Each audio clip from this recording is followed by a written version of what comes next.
So I hope that we'll take that into consideration next time. You know, one of the things, I think Ellen made a really good suggestion, that we need to have the provisional ballots and anything that's written to be larger print. I mean, that's really would be great. And a lot of people have problems with their vision, and to vote and not be able to see what you're voting for is really insane and not fair. So, you know, the legal process is important. We need to know that our votes count. And I don't know how many provisional ballots there were in the city. We keep saying there were lots of issues. You keep repeating it, Mayor, there were lots of issues. There were lots of issues. How many issues were there and how many provisional ballots were there? I would like to know that. I'm ashamed that really that this process was so lax. That I think the training of poll workers is really something that needs to be really helped. I mean, people need to be educated a little more, have a little bit more time, particularly with this new electronic stuff that came in this time. I think that was difficult. I know I waited with John here for what, an hour to figure out, to just get the vote after the vote happened, and usually it happens, you know, right away. The machines read these things and it pops out and you're out of there. So it was difficult, and I think that we need to join with the other municipalities and see if we can tighten this process up, because it's a very large election coming in November, and this is not going to work if this happens again. So thank you for your time. Any questions, Commissioner Amoroso? Real quick, it's not for Joanne, I think it's more directed to the attorney. Joanne brought something up that reminded me about a couple emails that I received. For instance, the shuffleboard courts used to be a location where people voted. Yes. People said they showed up at the shuffleboard courts and there was nothing, no documentation on the doors where to go. And I also heard from staff that was in that building that they got quite a few people coming to vote there, and they didn't know where to send them. Is there a process that, you know, these people were supposed to be notified where the polling station changed to? Well, I think the answer is there should be. You know, I'm not sure whether the law says that, but again, if you're conducting an election, you always have a polling place here. How hard is it to put a sign up that say, please go to this location, or please call this number? It's not that hard. Because I agree that it's our responsibility as voters to know where we're supposed to be voting. But if we go to the place we always go and they've changed it and didn't notify us and or didn't put something up, then. Well, I just have one more thing, just really quickly, because I was down at the East Street polling. The East Street polling spot and these other spots at the church over at Oasis, the facility, the nursing home there. And East Street was torn up by us. We tore up East Street, and I think that was something that was really disconcerting for me, because it took me about 20 minutes to figure out how to get to the polling place with us, and that wasn't fair at all. That we would be tearing up the street at the same time that there was an election, and we didn't stop that procedure, and we should not have done that. And as far as the Oasis, the last, in 2010, there was an election at Oasis. 11, there was they had a polling booth at the Oasis. So people, I don't know if people weren't notified, or if we should, or how that works out, that people lose their cards and don't know where they vote. But it really is our responsibility to know where we vote and when we vote. Okay, and I would, Commissioner Golden, I absolutely agree with you. I mean, it's incumbent upon voters to know where they're supposed to vote, but that's part of the check and balance of the process, and that is our poll workers should be able to advise us definitively, hey, you don't vote here, you need to go here. And I think what we're not talking about that. I mean, people, sometimes we forget, and but to tell somebody they're supposed to go someplace else, or they don't even vote there, and then we get into this whole provisional thing, it's just, it's poor training at best. Any other questions or comments, Commissioner McCoy? I would just agree, and I think I would raise the bar for the supervisor elections even a little higher. If you voted at, so I slightly disagree with former Commissioner Golden, if you voted at location X for quite a while, and they change it because they've redrawn things and whatnot, it may be a number of years before you figure out where the new one is, and so I agree that you should be able to go to any of the locations, they should be able to find you and tell you, you're now over here, and here's how you get there. That seems like a pretty reasonable thing to ask. Sure, it would be ideal if we ourselves knew, but, you know, there should be a backup. Loretta Sharp, please. Well, I had a very different experience on election day, because I was delivering food to the people who were for the bond and the people who were not for the bond, because I offered it to everybody. And at about, I'd say 1:30, 2 o'clock in the afternoon, I went to K Street. And Miss Booker came out of K Street. And she came over and she talked to me, and she said, I know you from somewhere. So I said, yes, I counted ballots in the Clemens and Matt Bernard recount. And she said, oh yes, she said, I said, Miss Booker, I have never been in an election in my life that has been this tormenting to people. People are stomping out of the polling place, they don't know where they're going, they've had to vote a provisional ballot, they don't know if it's going to be counted. She said, every provisional ballot will be counted. And this is just what you did. This is all my fault. It's in a technical error, and I've gone around to every polling place to explain to them. I said, well, Lori Miller called me this morning, and she has to vote a professional ballot. She said, you call her back, and you tell her to come back and vote in person. And the poll worker will take her professional ballot and write on it, voted in person.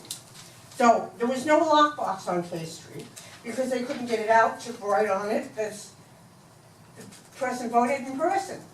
So it was a mess. The whole day was a mess. And at 3 o'clock I went home. I said, I can't stand any more of this. I can't stand any more of the complaints. It's hot, I'm sweaty, and I'm going home. And at 3:30 on election day, I went home. Thank you. Any questions? Mr. McVoy? No, it wasn't a question for you, sorry. You can sit down, it is hot, or what? But I did have one comment.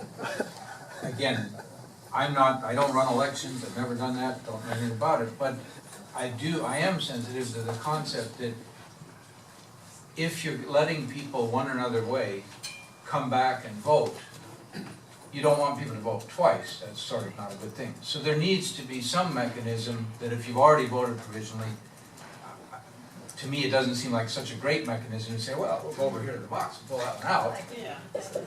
I don't know what the mechanism is, but I do understand that you need to have something to keep people from voting twice.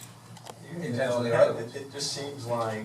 It seems like there were problems, I'm getting the sense that there was some sort of technical problem that people who were perfectly fine to vote were not coming up in the system technically, for whatever reason.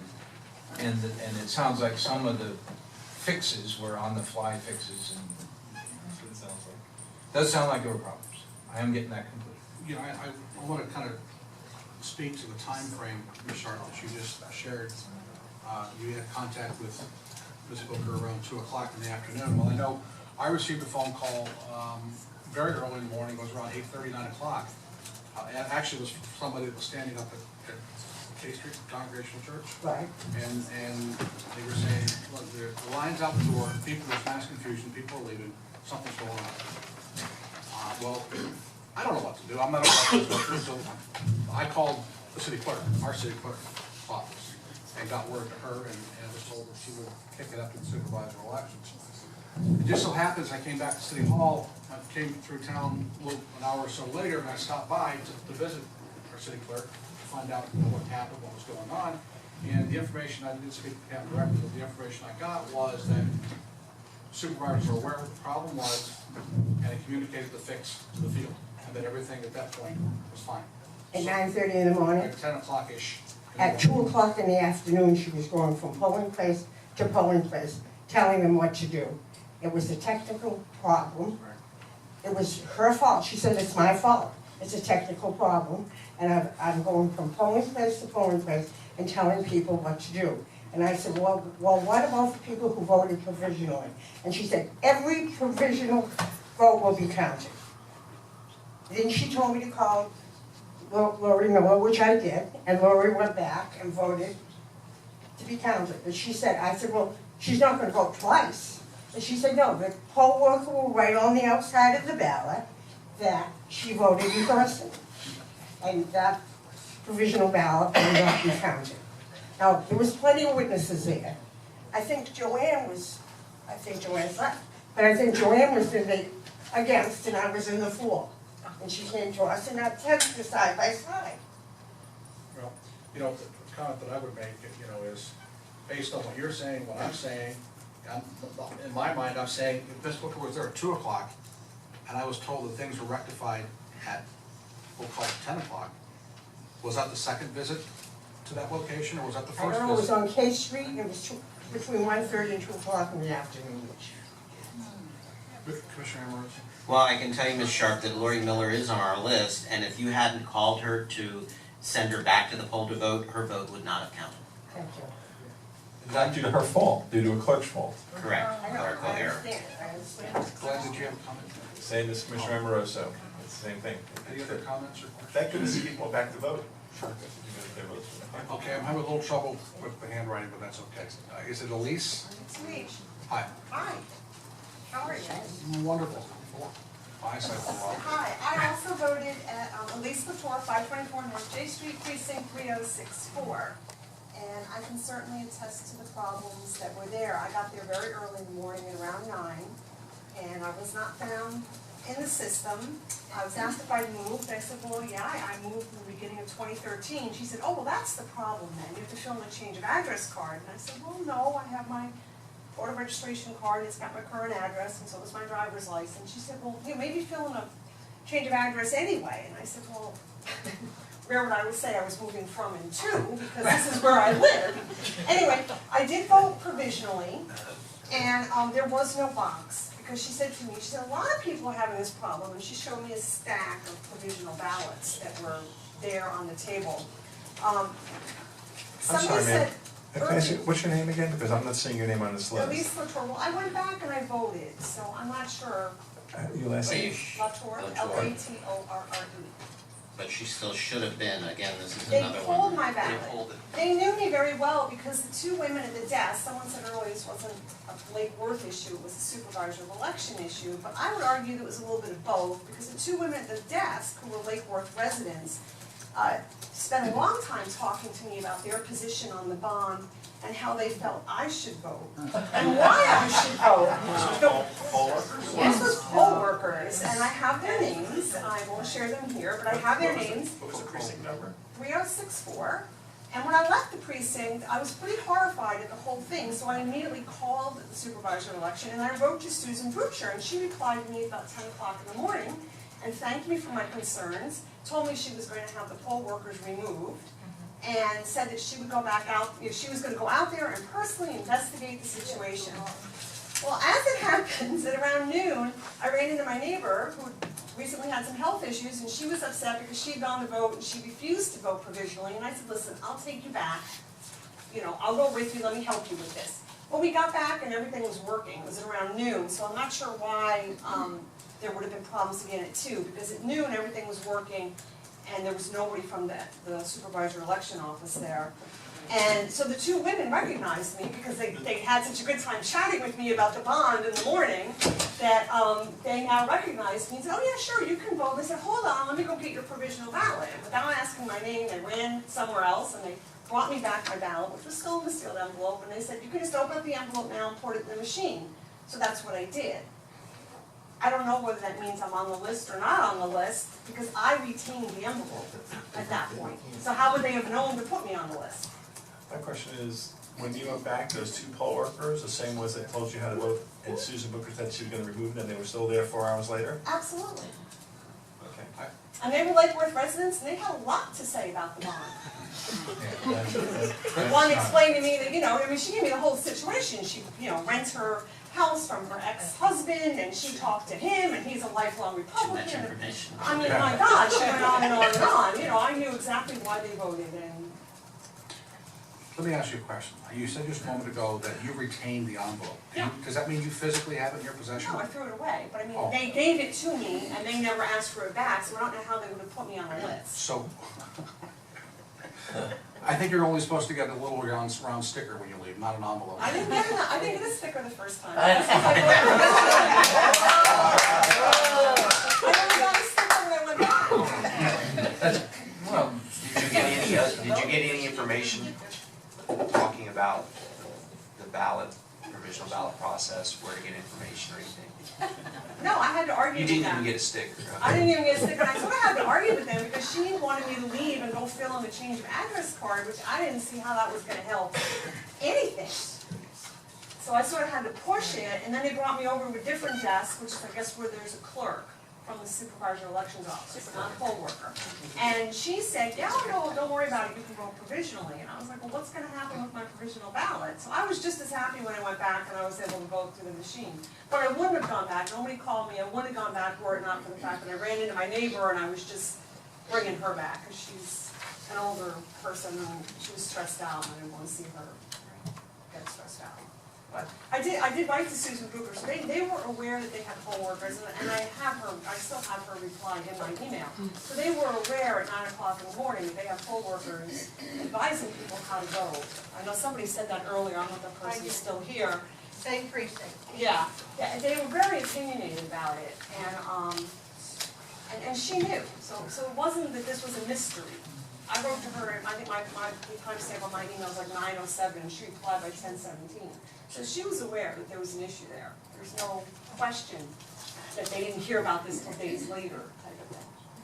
And then when I came out after voting at like noon, Channel 12 was there, and I was on the news and sort of gave them the same basic story. So this was Would you definitely. mind writing those poll workers' names down when you're finished? And we have your, I think I'm finished. we have your phone number on your blue card. No. Is it supposed to be on the phone? I don't know both of them. I just don't know. Commissioners, ready to do the question? I just was wondering about, pulling out, I guess, the same ballot that you would connect the dots and all, and sticking that in. What happened, like you said, the envelope, she kept the envelope, it's just, it seems just, again, there's a lot of training that is lacking. Well, yeah, that's I mean, evident. no, but it ends up being a lot of different types of things here, not just one, and so I guess the issues are multiplied. Yes. Commissioner Point? I guess I would echo the concern about the procedure seems a little lax, I think has been one of the terms that went by. I mean, I see sort of the logic that if somebody comes back, that voted provisionally, you take the ballot up and put it through. I don't know if that's, seems a little odd, but it gets the ballot through the machine and the machine reads it and, I mean, it's not a crazy idea, but it does fly in the face of the idea of locking these things away. The one that really raises my blood pressure very high is what the heck were poll workers doing saying anything? That's just Yeah. so totally over the top.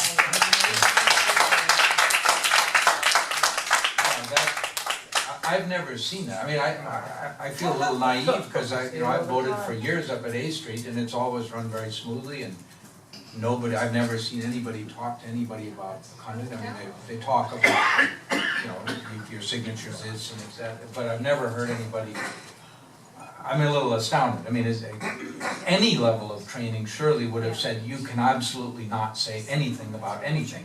Yeah. I mean, there's not much ambiguity, there's not much gray area there. Yep. So that bothers me a lot. The other question I have for you, Glenn, is that numerous people were saying in that same district that the poll workers told people how the vote ended up before it went to the supervisor of elections. And I don't know, if she changed that policy or not, but I've heard those same comments, and again, the whole thing just seems so unprofessionally done. I mean, usually in the past, the ballot box, took the ballot box and you went to the supervisor of elections and it was secret and you didn't know until the supervisor of elections had it. But, yeah. Do you mean at the end of, after voting is closed? After voting was closed, yes, the poll workers No, told. they always do that. You can, you know, many people in the community here, you go to the polling place and they give you the tape and you can look at it. That's normal, that's been that way for a long I time. was just wondering, it's a lot of people But that's mention that. after it's closed. Anybody saying anything before that would be Some a people total were told no-no. during the process. And I don't Some people were think, told during the process. They said which during the was process how, the woman said to me, she shared how she thought I should vote, and she told me that everybody is voting this way. Of course. Vice Mayor? Which was really, you know, illuminating, since I didn't think they knew how I voted. I thought that was so All right, try to keep some order in here. Come on, Vice Mayor, go ahead. Oh, God. You know, I read it, again, I pulled up some articles this morning, and in one of the articles, I think I read something to the effect that this new technology provides the supervisor the opportunity periodically throughout the day to pull, if you will, data from the precincts in real time. it's probably true. Now, I'm not really sure why we need that information. I'm not really sure why anybody needs to know at 10 o'clock in the morning, or 12 o'clock in the morning, or 2 o'clock in the afternoon, what the vote totals are.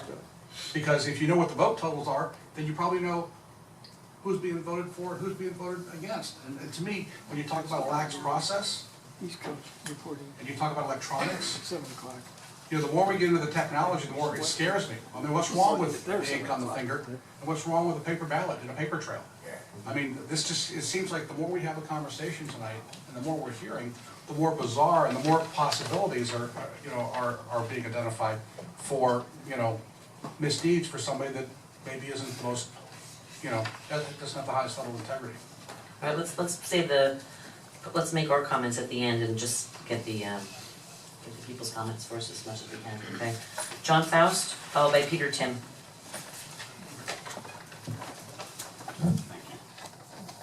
John Faust, 410 South M Street.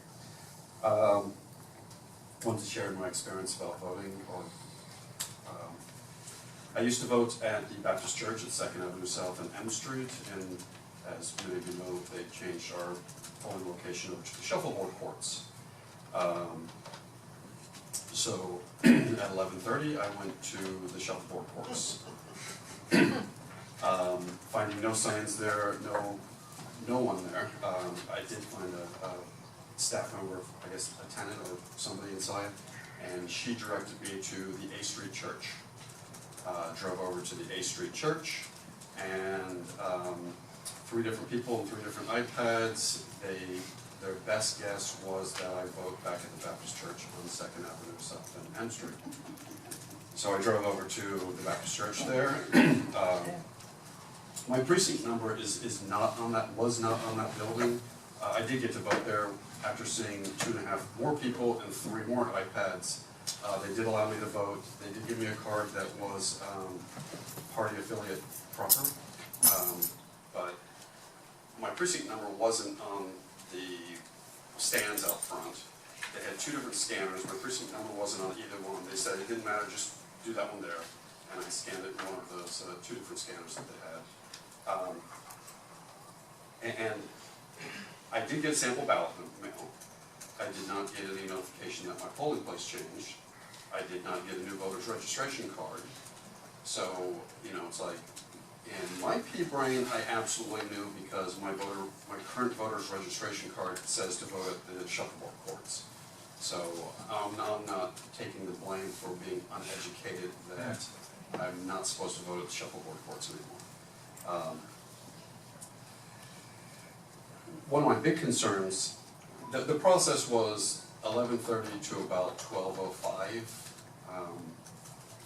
in easy over a half hour, and I was expecting to be in Boca Raton for a class at 12:05, so I was scrambled, but I voted anyways because it was important to me, and I think the bulk of people that go out and vote, they know where they go. They know it takes 7.5 minutes unless you're at a specific critical time of the day. And I'm just wondering how many people gave up, is the short version. How many people gave up or just like, I got to get to work. Work is more, I had a class so I could be late, but you know, a person working that just rubbed me the wrong way. I think that's it. Thank you. Vice Mayor?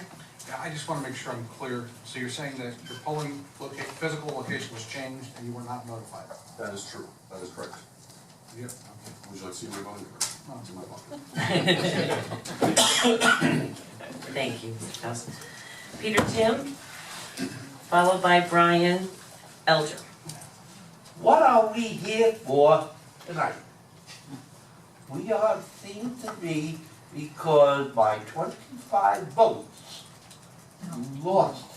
Mr. Tim, And please. you want Please, Mr. Tim. it back. Mr. Tim, it's not about that, it's about the voting process, Mr. Tim. Yes, I'd love it to- is. I'd love to hear anything that you have to say about that. And this is the reason you are having this. No, Mr. Tim, it's about everybody's right, regardless of their party or their ideology. This is about everybody's right for their vote to be counted. That's this conversation. And I had Quiet in the no chambers, please. trouble voting. I went in and out in my normal time, everything worked perfect. Perfect, good. So I am concerned that you people are going to spend a lot of money trying to change this. This would have to be right up to the state Thank you, government Mr. Tim. because we are voting Mr. for- Tim, if you'd like to talk about the voting process, I'd be This is the voting I'm not process. talking about the results of the election, I'm not talking about, we're talking about your experience in the polls actually voting. Yes. That's Just what, that's, my experience in my poll, no other people, you have sat here and listened to everybody tell you every story. About that voting. I think is more hearsay than fact. everything about voting, sir. Hearsay. And, You can talk about somebody else's, if you witnessed somebody else having a problem, you can talk about that if you didn't have problems. I don't want this commission spending 1 penny of our tax money doing anything about this. Thank you, Mr. Tim. Is that acceptable to this commission not to spend city money to reverse a decision? Did your vote count? I hope so. Did you check? I don't check. Did you fill out a provisional ballot? No, I went through the regular order of the way that I do every year in the years that I have lived in Raceway. Okay, well, you're one of the lucky ones then. Thank you very much, Mr. Tim, I appreciate it. Brian Elder. Followed by Herman Robinson. That was not the speech. Brian Elder, 1311 South Conway. I was one of the early votes. I was at my voting place at 7:15 and I voted on M Street at the Baptist Church. When I arrived, I handed the clerk my driver's license. She scanned it, it came up. She pushed continue and she said, "You have to fill out a change of address card." Now, the woman sitting next to her knows me and has known me for several years from previous jobs I've had. And she said, "What are you talking about? He always votes here." She knew me from when I voted at the Methodist Church. And she said, "Well, you'll have to go talk to the clerk." And I went over to the table where there was the clerk and his assistant. She took my card, put it in, it came up.